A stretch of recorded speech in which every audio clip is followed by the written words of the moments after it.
بسم الله الرحمن الرحيم لما هو سلامتين داودياشا aynu jecelnahay waxaan rabaa inaan ka hadlo riwaayada ka socota galmudug sida aad la socotaan waxa bariyahan jiray khilaaf la sheegayo inuu ka jiro galmudug laakiin khilaafkaas ayaan waxaan rabaa inaan wixii jira idin sheego dhuusamareeb cadaado uma socota cadaadana dhuusamareeb u socota laakiin atawraa filimku waa gudoomiyaha baarlamaanka Cali Gacal Casir jilayaasha filimkuna waa farmaajo iyo qayr oo dah gadaashiisa ka maamulaya madashi 27 bishii 2018 isku darkii labadii baarlamaan ee ka dhacday dhuusamareeb bal wariyuhu ha inoo sheego kadib markii si toos ah la isugu daray labada baarlamaan ee Galmudug iyo Ahlu Sunna ayaa maanta magaalada dhuusamareeb ee caasimadda Galmudug waxa ay ku yeesheen kulankoodii ugu horeeyay shirgudoonka kulanka waxa uu ahay gudoomiyaha baarlamaanka Galmudug iyadoona madasha kulanka uu ka socday lagu yeeriyay liiska xildhibaanada cusub ee Ahlu Sunna uga mid noqonaya baarlamaanka Galmudug Cali Gacal Casir gudoomiyaha baarlamaanka maamulka Galmudug wariye kaadi waxaan rabaa gudoomiyaha baarlamaanka afkiisa inaan ka xaqiiqsado wixii halkaas ka dhacay iyo wax ay khudbada uu jeediyay sida ay u macaaneed maanta meeshan waxaa loogu soo gabagaboobay oo isugu yimiday maanta xildhibaanadii la isku daray ayaan meeshan maanta ku ballansanayn in la isugu yimaado howlka shirarka ee baarlamaanka wayna isugu yimaadeen halkaasna waxaan ku yeerinay xildhibaanadii lagu dari lahaa xildhibaanada kale ayaan magacyadooda ku yeerinay kuna soo gabagabaynay klibkan si fiican ha u daawata waa Maxamed Cabdi Cali ayagoo xildhibaanada cusub ay wataan baajidkoodii iyo ayagoo wata wixii ka dambeeyana waxay noqon doontaa waajibaadkii xildhibaanada ay lahaayeen inay gutaan oo loo gudbo sidii shaqada la isugu kala diri lahaa iyo sidii loo qaybsan lahaa oo maalan laga bilaabi lahaa gudiyadii iyo howlihii ay qaban lahaayeen iyo sidii maaragtay loo shaqayn lahaa ayaan u gudbi doonaa haddii la yidhaahdo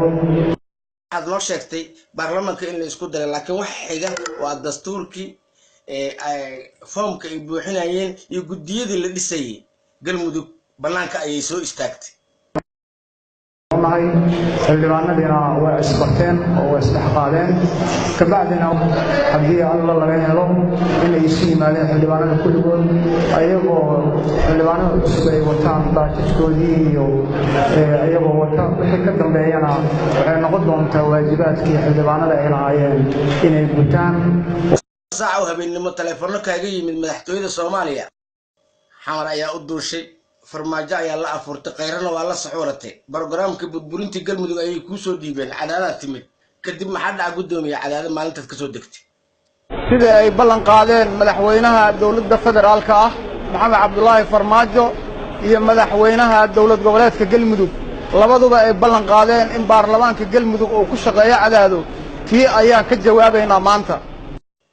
ninkan wuxuu ka hadlayaaba baarlamaanka weyn ba arintiisa wuxuu isku iftiiminayaa magaalada dhuusamareeb iyo magaalada cadaado siyaasiyiintii iyo xildhibaanadii wasiir Saciid ballo ka warrama ninkan arintiisa gudoomiyaha baarlamaanka isaga dacwada walaal maalintii aan dhuusamareeb ka tagaysay aniga Saciid siyaara aqoon wasiirka arrimaha Galmudug waxaanu maxaa ka maqan dulmaysa tariiga suxuunta ugu dhamaadaytay anuu ka qeexay سكان نفسي القطاع والتعديل الواقع الله يصير أيه ومثل استعمال صوت في المحيط من بوس كمان وعند في المحيط على غيره في وسط ما يمشي سود اللي يسوق كل شيء الله وياه كده وقلت يا روح في رواية قد ما تكون شيء رجل قدامي dhuusamareeb cadaado uma socota cadaadana dhuusamareeb u socota laakiin atawraa filimku waa gudoomiyaha baarlamaanka Cali Gacal Casir baarlamaankii ku shaqayn jiray cadaado oo shacabka Soomaaliyeed ee reer Galmudug ayagoo midaysan ay sameysteen ee khilaaf la'aanta ahaa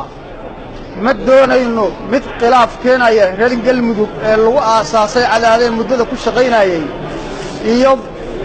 baarlamaan kale oo meel kale lagu dhisay iyo wasiirro meel kale lagu dhisay inaanan aqoonsanayn klibkan si fiican ha u daawata waa Maxamed Cabdi Cali dawladdu waa idin soo noqotay baarlamaankana waa imaanaya baarlamaankana waxaan u baaqayaa inay yimaadiin cadaado oo ahayday hoygoodii baarlamankii ku shaqayn jiray cadaado ninkan wuxuuba ka hadlayaaba baarlamanka weynba arrintiisa wuxuu isku iftiiminayaa magaalada dhuusamareeb iyo magaalada cadaado dadka reer cadaado dad matala ayay leeyihiin oo wax ka maqan ay ku raadsadaan odayaalay leeyihiin xildhibaanay leeyihiin wasiiray leeyihiin dad waxgaray leeyihiin ayagaana garanaya danta reer cadaado maaha inaad maanta qaar isugu dhiibto waxaan rabaa digniintii ugu dambaysay inaan ka bixiyo horta marka hore guri nin reer cadaadaha hadda degan tahay ku ekow inta danahaaga isku dirka ay ka gaarayso gurigaaga ku ekow marna ha isku dayin inaad wax ka bedelan ka samayso dad dambe oo galmudug laga dumiyo cadaada ma noqon doonta haddii la yidhaahdo sidaa daraaddeed dadka loo humbaaleynayo ama loo sheegayo wararka ah ee cadaada dhuusamareeb wax u diidan iyo dhuusamareeba cadaada wax u diidan kilibkan si fiican ha u daawata waa maxamed cabdi cali magaalada markacaddi